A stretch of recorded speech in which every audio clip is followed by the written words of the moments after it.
The Haunting of Sharon Tate was written and directed by Daniel Farrens, who's directed some horror movie documentaries. Camp Crystal Lake Memories, in particular, is one that sticks out of my mind. He also directed a movie called The Amityville Murders, one, of the million movies that have been done about the Amityville horror and Amityville hauntings and all that. That wasn't, that wasn't the worst one that I saw. There was a found footage one that was particularly bad. But with this movie, he takes on the task of telling the story about the murder of Sharon Tate, who was murdered by Charles Manson's Helter Skelter crew. Since he never technically did anything, it was still his fault. It was everybody's fault, but the Helter Skelter cult crew murdered her and a bunch of other people. And Sharon Tate was in A Valley of the Dolls, and yes, Sharon Tate was pregnant with Roman Polanski's kid at the time. And this movie, if this is not the worst movie of this year and the next few years, film is doomed. The entire film industry is doomed because I have no fucking idea how this movie got made. This was atrociously directed, atrociously written. I can't even imagine this is a first draft. This was probably just people being given lines as the film was going on, because honestly, this is some of the worst goddamn dialogue I've ever heard. Now, I didn't expect much from this movie. I had heard that I heard in reviews that it was really fucking bad. And I was like, okay, I have seen a lot of shit. I've, disagreed on some things. I was like, maybe I'll find something really entertaining about this as a way to laugh at it, even though it's based on a really horrible real life tragedy. It's like, okay, maybe you have some fun with it. No, the movie's just really repulsive and really, really bad, and I don't understand how the fuck this got made. Now, I plunked down my money on this, so I feel that I got a bit of a right to basically say that this was an embarrassment. This director should not be allowed to make another movie. He should not be allowed to write another movie. This was an atrocity. This was a filmmaking atrocity. Hilary Duff is the most famous name, the biggest name in the cast. She plays Sharon Tate with an accent that goes all over the U.S. and even into parts of Europe. I have no goddamn idea where her accent was supposed to go. And she's got friends and stuff like that. And Roman Polanski is very much absent in this because she's in a house, their house, and she's expecting a baby. And there are friends of hers that are there. And they keep getting weird, envelopes and weird, tapes with messages, encoded messages from Charles Manson's cult and Manson himself. But nope, they don't call the police or anything. They don't do any of that kind of stuff. Nope. They just do a lot of really big bullshit and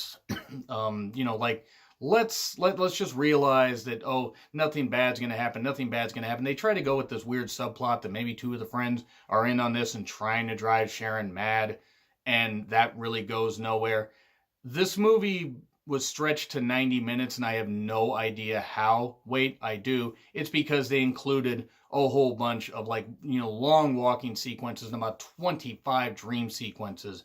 And so yeah, this movie was really horribly directed. The camera work was actually really about the only kind of professional thing about it. The movie didn't have a very big budget. I think it was obvious. If this had more than $100,000 for its budget, I would be goddamn amazed. But yeah, I'm going to get right into spoilers here in a little bit, but I'm just going to say that this movie is atrocious. Do not watch it. Do not give it your time. Just don't. Wait for it on Netflix if you really want to watch it. I wouldn't even put money towards it like I did. I'm not saying I necessarily regret it, because I wasted money on a lot of shit before. I wasted money on the Possession of Hannah Grace. Now, that was better than this, which should give you just how much of an idea I hated this. So yeah, The Haunting of Sharon Tate was really shit. But spoilers are going to start here, so 3, 2, 1, go. So yeah, we start with this black and white type sequence with Hilary Duff in, again, an accent that goes all over America and all over fucking Europe. It's amazing. The dialogue was really, really atrociously written and delivered. And again, the cast is doing whatever they can. I'm not even going to fault the acting, though the acting is really shit. They didn't have any goddamn material to work with. So hopefully everybody can actually do some other shit. There was one of the characters, or one of the actors, that was in Mean Girls, and he was fine, I guess. Everybody isn't even a one-dimensional character. It's maybe half a dimension, maybe no dimensions. There's really nothing to this movie. There's even footage that's thrown in from the actual, the actual members of Charles Manson's cult, and from like from actual Roman Polanski and the actual Sharon Tate, it like documentary footage just thrown in there as a way to spice up this movie, I guess, or do this. Now, yes, granted, the director had done documentary movies before, so maybe this was his way of doing things, but it's just really, really fucking bad. And going back to the dialogue, there's one particular line where Hilary Duff and one of the main guys are talking, and they keep talking Fate. Fate keeps getting mentioned about 50 million motherfucking times in this. In fact, the word fate is drilled into my head so damn much, I think I'm going to see it when I close my goddamn eyes. Thank you, The Haunting of Sharon Tate. I hate you for it forever. But yeah, fate gets mentioned. Can you change your fate? Can you do this? Can you do this? Can you change the movie? I mean, I was starting to regret purchasing it about 10 minutes in, and then I regretted 3 minutes in, because I knew I was in for a long haul. But one of the characters says to Sharon Tate, well, I guess in movie speak it means that we can change our own scripts. Which makes no goddamn sense. It's like a fourth wall breaking thing, except there were no walls in this movie. It was just in a wide open area with with just on flat ground. There were no hills, no mountains, no valleys, no peaks. It was just flat ground actually, and then just dropped off into a freaking chasm very soon after. Yeah, it's really, really bad. And the whole thing is they take a supernatural approach to it, where there's dream sequences, again, a ton, 10 to 15. I would argue the last 20 minutes were a fucking dream sequence, because first, Hilary Duff and Sharon Tate, I mean, she's obviously pregnant, so okay, you could chalk it up to fever dreams. A dog dies, okay, whatever. She sees the Manson cult members, her friend does, yet they don't say anything about it while they're out walking on the hills. And these messages have been delivered these, tape messages and everything have been delivered to this house for a while before Sharon had actually arrived back at it. The roommates or people taking care of the house, nope, no one ever said it. No one called the police. No one sent a carrier pigeon to the police.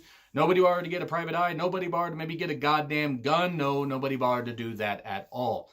All that ended up happening in this movie, a lot of long drawn out sequences, a lot of people walking. If this had been part of an anthology, like if they had cut this 45 minutes, done it VHS style. I mean, well, VHS was much more stylish than this. But if they'd done this movie in 45 minutes and then a few other movies, like just as an anthology, it still wouldn't have worked. It still would have felt like it took about 5 years to complete. But it might have been slightly more tolerable, just slightly, because this thing was stretched so fucking thin that rice paper looked thick next to it. Yeah, then again, going to the end of the whole damn thing, she has this dream sequence where everybody's murdered and everything, and then it plays out later as the exact same thing, except the cuts are even worse and the blood splatters look really, really bad. I know the movie was cheap, but the special effects were really, really shit. And then you got the dream sequence that becomes a reality, or does it? Because first, in one of the opening things they show is everybody murdered, and then they go to days earlier. And everybody's murdered around the property. And then later, after this dream sequence had already happened of everybody murdered, everybody escapes. And somehow escapes to the trailer of this one guy is taking care of the grounds, also is kind of a techie guy. And he's kind of a weird character, but whatever. And they somehow manage to radio for help. And then they murder everybody. They murder people in the house, the cult members, which I don't believe actually happened. I'm not too keen on history, but I don't think that happened. And Charles Manson even gets murdered. Somehow Sharon Tate manages to shoot him despite the fact she's inept, and I'm amazed she hadn't missed that shot at close range. Yeah, this was really, really fucking atrocious. And then you have the characters walking and everything, and they go to walk out the gate. Sharon stays behind, the gate closes, she walks back, the police are there, the bodies are there, so obviously they couldn't change their fate. Maybe they're disembodied spirits walking around. Maybe they're walking in, on two planes of existence on this one plane. I don't know what the fuck was going on, and I didn't care.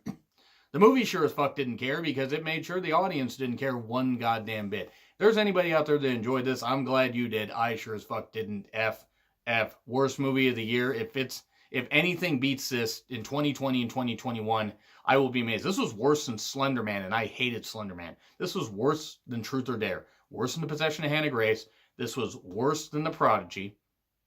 And I saw The Prodigy earlier this year. This was really, really goddamn bad. But again, pull up there. Yeah, fuck this movie. Fuck the fact that it got made. It was not even entertaining in a stupid way. The supernatural aspect was ridiculous. It was just ridiculous because it's just, okay, we know how it ends, and the way they did, it's like, oh, changing fate. Nope, don't change fate. Change the channel. Don't watch this movie. Again, unless it's on Netflix and you watch it with a bunch of friends and just make fun of it. Yeah, that's all I gotta say. Agree, disagree with what I said? Like, share, subscribe. Twitter handle in the description. I'm John Ritlin. I will see you soon.